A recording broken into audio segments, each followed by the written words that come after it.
मित्रों, हमारे शास्त्रों में कहा गया है, जैसा कर्म करोगे वैसा फल मिलेगा।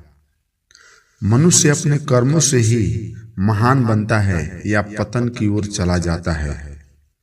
आज मैं आपको एक ऐसी छोटी घटना सुनाने जा रहा हूं जो हमें कर्म फल का गहरा सत्य समझाती है।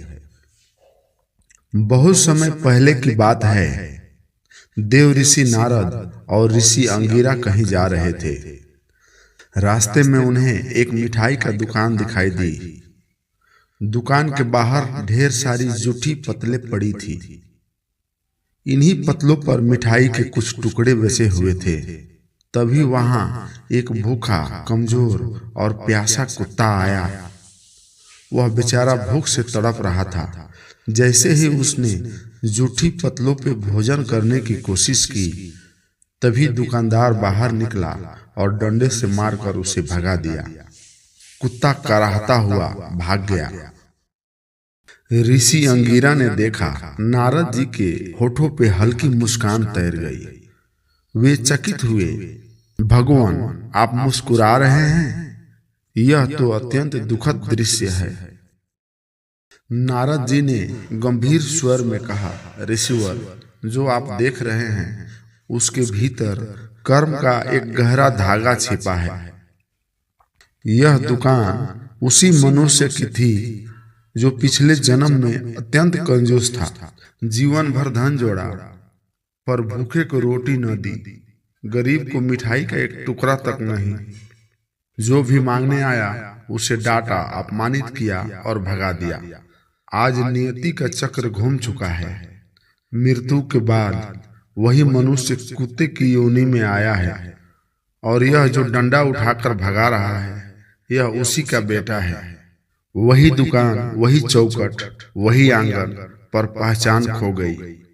बेटा नहीं जानता कि यह कुत्ता उसका पिता है और पिता को अपने ही घर के बाहर जूठी पतल का टुकड़ा भी नसीब नहीं हो रहा है। यही है विधि का विधान और ईश्वर का न्याय। कर्म जहां किए जाते हैं, फल भी अक्सर वही लौट कर आते हैं। धन तिजोरियों में बंद हो जाए तो सड़ जाता है। किसी भूखे के पेट में पहुंच जाए तो पुण्य बन जाता है। कर्म की किताब में मिटाने का विकल्प नहीं, वहां केवल हिसाब होता है। हम सोचते हैं धन संतान का सहारा बनेगा, पर शांति सदैव सत्कर्म और सेवा से ही मिलती है। ऋषि अंगिरा की आंखें भीग गई। उन्होंने पूछा, भगवान, क्या कोई उपाय था जिससे ऐसा न होता? नारद जी बोले, हाँ था, दान, सेवा और करुणा। जिस धन में दया का अंश नहीं, वह अंततः कर्ता के लिए दुख का कारण बनता है। स्मरण रखिए, धन साथ नहीं जाता, कर्म साथ जाते हैं। जीवन नदी है, रुके तो सड़न, बहे तो अमृत। धन भी नदी का धारा जैसा है, बांटोगे तो अमृत बनकर अनेक जीवन सींचेगा, रोकोगे तो अभिशाप बनकर लौट आएगा। मित्रों, इस कथा की सीख सरल है। पद, प्रतिष्ठा, संपत्ति सब यही रह जाते हैं।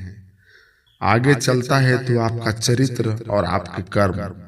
जब भी अवसर मिले, भूखे को भोजन, दुखी को दिलासा और असहाय को सहारा दें।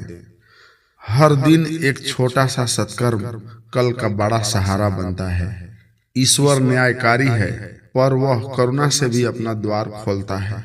आइए जीवन को संग्रह नहीं, सेवा का माध्यम बनाए। यदि यह कथा आपके हृदय तक पहुंची हो तो हमारे साथ जुड़े रहिए। आपका लाइक, कमेंट और शेयर न केवल हमें संबल देगा, बल्कि इस संदेश को उन तक पहुंचा देगा जिन्हें आज इसकी सच में आवश्यकता है।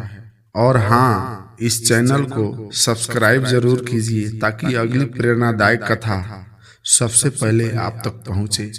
आइए मिलकर हम इस संसार में थोड़ा सा प्रकाश बढ़ाएं।